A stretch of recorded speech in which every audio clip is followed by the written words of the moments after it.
الله من الشيطان الرجيم. بسم الله الرحمن الرحيم. إن ربك يعلم أنك تقوم أدنى من ثلثي الليل ونصفه وثلثه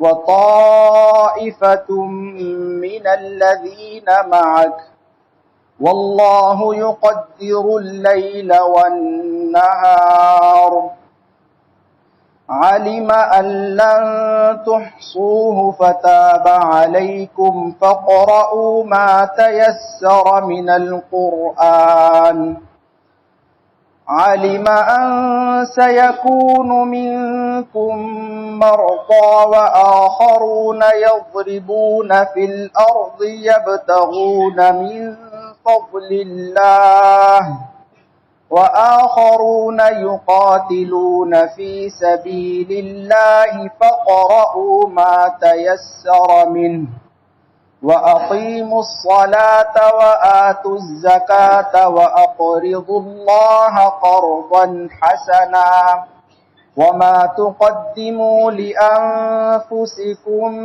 من خير تجدوه عند الله هو خيرا وأعظم أجرا واستغفروا الله إن الله غفور رحيم.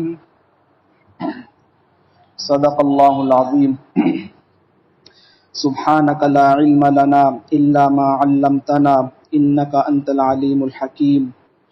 رب اشرح لي صدري ويسر لي أمري واحلل عقدة من لساني يفقهوا قولي. پناہ مانگتا ہوں میں اللہ تعالیٰ کی شیطان مردود سے. شروع کرتا ہوں اللہ کے نام سے جو بڑا مہربان بڑی رحمتوں والا ہے. بے شک تیرا رب جانتا ہے کہ تو قیام کرتا ہے 2/3 رات کے قریب اور آدھی رات اور 1/3 رات اور ایک جماعت ان لوگوں کی جو آپ کے ساتھ ہیں. اور اللہ تبارک و تعالی مقدار متعین فرماتے ہیں رات کی اور دن کی، اور جانتے ہیں کہ تم لوگ اس کا پورا حساب نہیں رکھ سکو گے، پس اس نے تم پر عنایت فرمائی. سو پڑھو جتنا آسان ہو قرآن میں سے. وہ جانتا ہے کہ تم میں کچھ بیمار ہوں گے اور دوسرے کچھ زمین میں اللہ کا فضل تلاش کرتے ہوئے گھوم رہے ہوں گے اور دوسرے کچھ اللہ کے راستے میں لڑ رہے ہوں گے. پس پڑھو اس میں سے جتنا آسان ہو اور نماز قائم کرو اور زکوٰۃ دیتے رہو اور اللہ کو قرض حسنہ دیتے رہو، اور جو کچھ تم آگے بھیجو گے وہ تمہارے اپنے واسطے بہتر ہے، تم اسے اللہ کے پاس پاؤ گے، وہ بہتر ہوگا اور ثواب میں زیادہ ہوگا. اور اللہ سے معافی مانگو، بے شک اللہ بخشنے والا مہربان ہے. بزرگان محترم اور عزیز دوستوں، سورہ مزمل کا یہ آخری رکوع ہے. سورہ مزمل کا جو بنیادی مضمون تھا کہ سرکار دو عالم صلی اللہ علیہ وسلم کو تہجد کا اہتمام کا حکم آیا تھا، ساتھ میں صحابہ کو بھی اللہ تبارک و تعالی نے تہجد کے اہتمام کا حکم دیا تھا. اور یہ تہجد کے اہتمام کا حکم شریعت اسلام کے ابتدائی احکامات میں سے تھے، ابتدائی احکامات. اور اللہ تبارک و تعالی نے تہجد کی نماز اور تہجد کی نماز میں قرآن شریف پڑھنے کے ذریعے سے اہل ایمان کی روحانی ترقیات میں اضافہ فرمایا. تہجد کی نماز میں یہ خاصیت رکھی، ان ناشئۃ اللیل ہی اشد وطئا، کہ نفس اس کے ذریعے سے سب سے زیادہ مغلوب ہوتا ہے. اگر اپنے نفس کو قابو میں رکھنا ہو، اپنے نفس کو قابو میں رکھنا ہو تو سب سے زیادہ اس چیز کے لیے جو چیز کارگر ہے وہ ہے رات میں بستر کو چھوڑ کر انسان اللہ کے سامنے کھڑا ہو، انسان کی روحانی ترقی کا سب سے بہترین ذریعہ۔ اسی لیے مفسرین کرام کے درمیان اس بات کو لے کر اختلاف رہے ہیں کہ سرکار دو عالم صلی اللہ علیہ وسلم نے اپنی پوری زندگی تہجد کا جو اہتمام فرمایا، بعض لوگوں نے کہا کہ دراصل حضور پر تہجد کی نماز بھی واجب تھی، تہجد کی نماز حضور پر واجب تھی، یعنی حضور اسے چھوڑ نہیں سکتے تھے، حضور کے لیے یہ حکم ضروری تھا۔ حضور نے اس درجہ اہتمام فرمایا تھا، مگر جمہور مفسرین اور جمہور محدثین کی جو رائے ہے کہ حضور کے لیے اللہ تبارک و تعالیٰ نے یہ حکم استحبابی رکھا تھا، یعنی حضور کو حکم تو دیا گیا تھا مگر ضروری ہونے کے درجے میں نہیں، بلکہ حضور کو کہا گیا تھا کہ یہ کریں تو بہتر ہے۔ اس کے بعد حضور صلی اللہ علیہ وسلم نے پوری زندگی اس کا اہتمام فرمایا، پوری زندگی۔ حضرت عائشہ رضی اللہ عنہا کی روایت ہے کہ کبھی کبھی حضور اگر رات کی یہ نماز چھوڑ دیا کرتے تھے تو صبح میں اشراق کی نماز میں آپ 12 رکعت پڑھا کرتے تھے، 12 رکعت، اشراق کی 4 رکعت اور تہجد کی 8 رکعت۔ حضور صلی اللہ علیہ وسلم پھر صبح فجر کی نماز کے بعد، ذکر کے بعد سورج طلوع ہوتا تھا تو ان نمازوں کا اہتمام کرتے تھے۔ اسی لیے جمہور علماء کرام کی جو رائے ہے کہ اگر یہ حضور پر واجب ہوتی تو حضور اسے چھوڑ کر نہیں سوتے، حضور ضرور اٹھ کر اس کا اہتمام کرتے، مگر حضور نے اپنی زندگی کا پورا حصہ اس کا اتنا اہتمام کیا کہ لوگوں کو یہ وہم ہو گیا کہ حضور صلی اللہ علیہ وسلم پر یہ حکم واجب تھا، واجب، یعنی حضور کے لیے یہ فرض نماز کی طرح سے تھی۔ قرآن مجید میں جو آیت ہے یا ایھا المزمل، اے چادر اوڑھنے والے، قم اللیل، کہ رات میں اللہ کے سامنے قیام کیا کر، کھڑے رہا کر، یعنی نماز کی حالت میں، یہ امر کا صیغہ ہے، حکم ہے۔ پھر اللہ تبارک و تعالیٰ نے یہ حکم دینے کے بعد 1 سال تک یہ حکم برقرار رکھا کہ حضور اور صحابہ کرام کی ایک جماعت بڑے اہتمام سے تہجد کو پڑھا کرتی تھی، اور شروع آیت میں جو حکم تھا کہ نصفہ، آدھی رات، یعنی آدھی رات اللہ کے بارگاہ میں کھڑے رہ کر تہجد ادا کرنا ہے، یا اس سے تھوڑا کم یا اس سے تھوڑا زیادہ، او انقص منہ قلیلا، یا اس سے تھوڑا کم کر دیجئے، او زد علیہ، یا اس پر تھوڑا بڑھا دیجئے۔ اور حکم تھا ورتل القرآن ترتیلا، اور تہجد کی اس نماز میں قرآن مجید کو آرام سے ٹھہر ٹھہر کر پڑھنا ہے۔ اللہ تبارک و تعالیٰ نے سرکار دو عالم صلی اللہ علیہ وسلم کو یہ حکم دیا آپ کی روحانی ترقی کے لیے۔ جس وقت آپ پر وحی کا نزول شروع ہوا تھا، پہلی وحی حضرت جبریل علیہ السلام لے کر غار حرا میں آئے تھے، تو آ کر ارشاد فرمایا تھا اقرا، پڑھیے۔ حضور نے فرمایا تھا ما انا بقاری، کہ میں پڑھا ہوا نہیں ہوں۔ پھر حضرت جبریل نے کہا، حضور نے یہی جواب دیا۔ حضرت جبریل علیہ السلام نے حضور کو اپنے سینے سے لگایا اور دبایا، اپنے سینے سے لگا کر زور سے حضور کو بھینچا۔ تیسری مرتبہ جب حضور نے کہا ما انا بقارئ، تو اور سینے سے لگا کر بھینچا۔ حضور صلی اللہ علیہ وسلم نے ارشاد فرمایا کہ یہاں تک کہ میری جان نکلنے کے قریب آ گئی، اتنی زور سے انہوں نے دبایا۔ یہ جو سینے سے لگانا تھا، یہ حضور صلی اللہ علیہ وسلم کو روحانی ترقیات عطا کرنے کے لیے تھا۔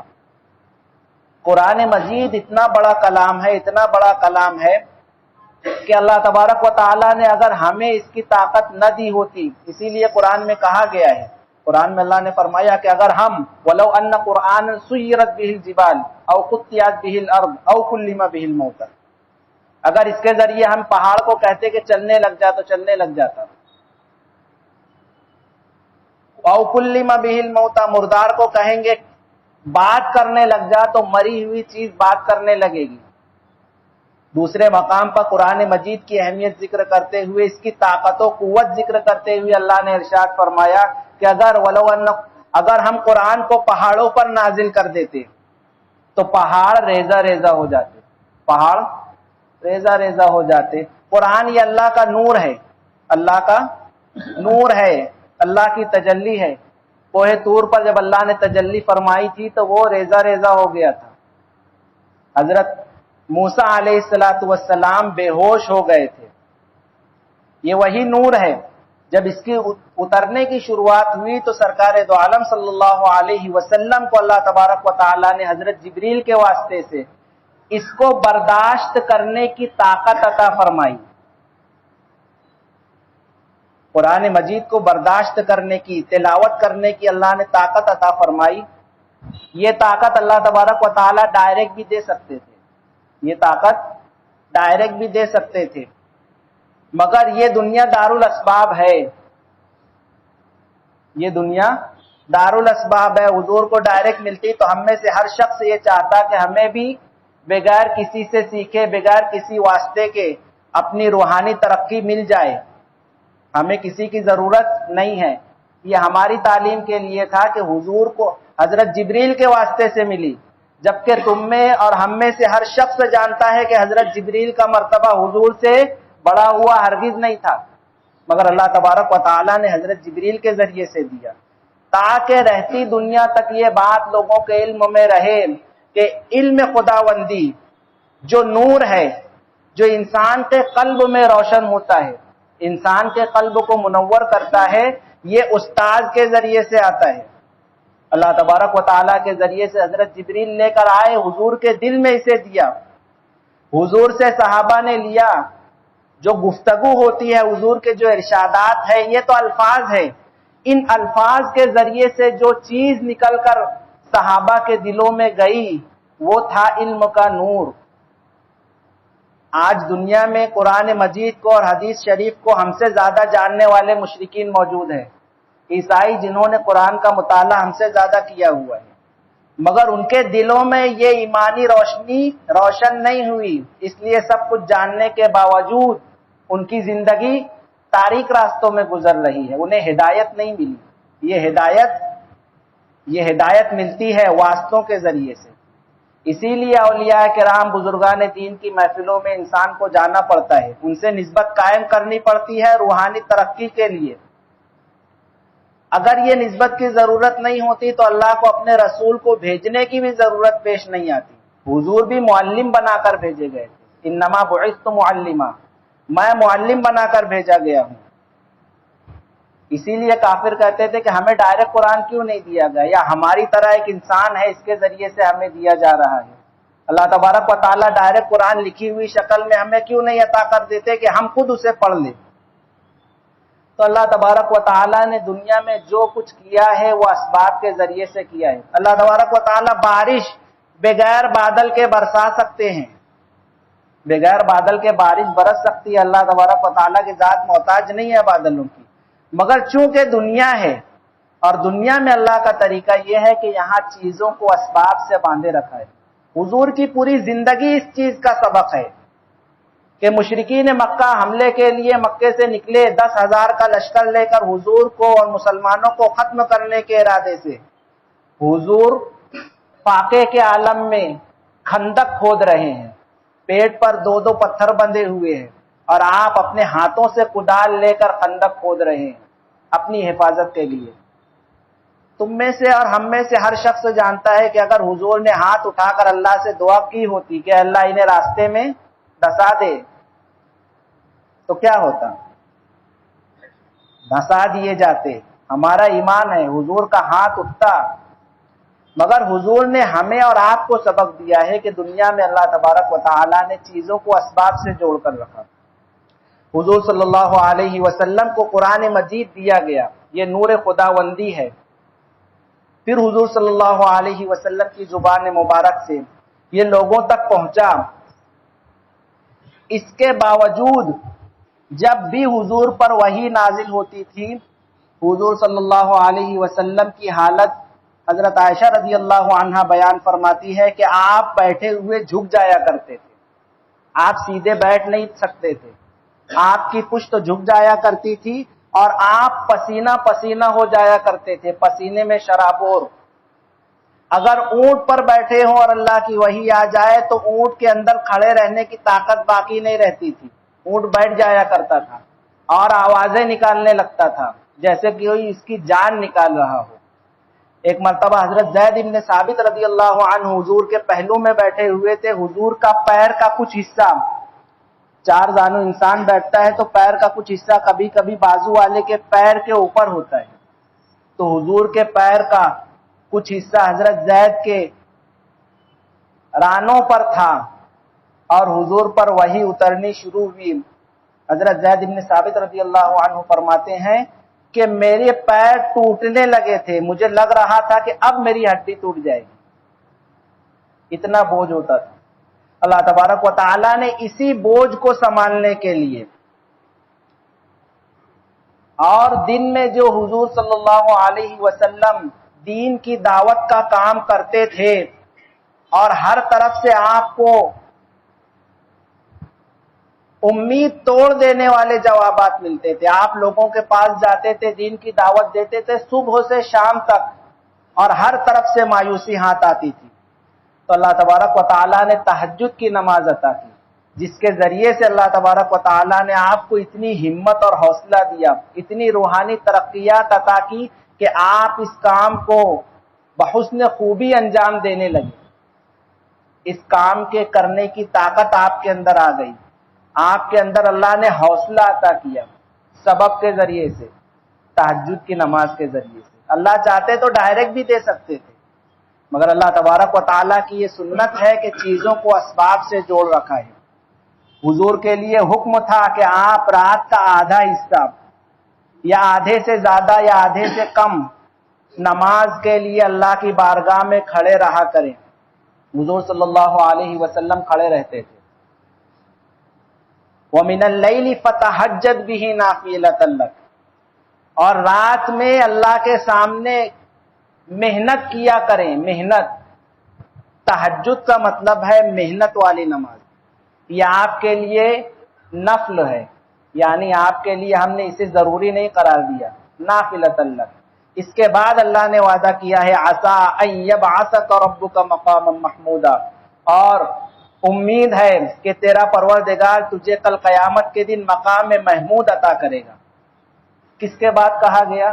پہلے حکم آیا کہ رات میں اللہ کی بارگاہ میں محنت کیا کرو، پھر اللہ نے ذکر کیا کہ امید ہے، یعنی اللہ کے سامنے محنت کریں گے تو پھل ملے گا، اور اس کا پھل کیا ملے گا؟ اللہ نے فرمایا مقام محمود عطا کیا جائے گا۔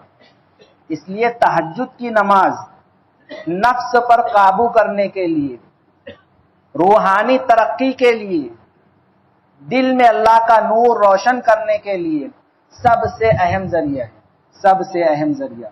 1 سال تک الحضور اور صحابہ کرام کو اس کا حکم دیا گیا، 1 سال کے بعد جو رکوع میں نے آپ لوگوں کے سامنے تلاوت کی، یہ 1 سال بعد نازل ہوئی، 1 سال محنت کرائی گئی۔ پھر اللہ تبارک و تعالیٰ نے فرمایا ان ربک، بے شک تیرا پروردگار جانتا ہے کہ تو 2/3 رات کے قریب یا آدھی رات یا 1/3 رات اللہ کے سامنے کھڑا رہتا ہے، ان تقوم، قیام کی حالت میں ہوتا ہے، اور ساتھ میں تیرے ساتھ جو لوگ ایمان لائے ہیں ان میں کی بھی ایک جماعت اسی طریقے سے اللہ کی بارگاہ میں راتوں کو کھڑے ہو کر تہجد کی نماز ادا کرتی ہے۔ اللہ تبارک و تعالیٰ نے فرمایا کہ تیرا رب بڑی اچھی طریقے سے جانتا ہے۔ پھر اللہ تبارک و تعالیٰ نے ایک بات ذکر کی، جب یہ حکم آیا تھا رات میں نماز پڑھنے کا، اس وقت گھڑی موجود نہیں تھی، رات کا کتنا حصہ گزرا ہے کتنا باقی ہے اس کا علم انسان کو اندازے سے لگانا پڑتا تھا، اور انسان اگر رات میں سو گیا ہو تو وہ جب بیدار ہوگا تو اسے بڑی محنت سے پتا چلتا تھا کہ کتنا وقت ہوا ہے۔ اس لیے بعض صحابہ کا یہ معمول ہو گیا تھا کہ وہ رات کو سوتے ہی نہیں تھے، جاگے ہی رہتے تھے تاکہ اس حکم پر عمل میں کمی نہ رہ جائے، رات کو جاگا کرتے تھے۔ اللہ تبارک و تعالیٰ نے فرمایا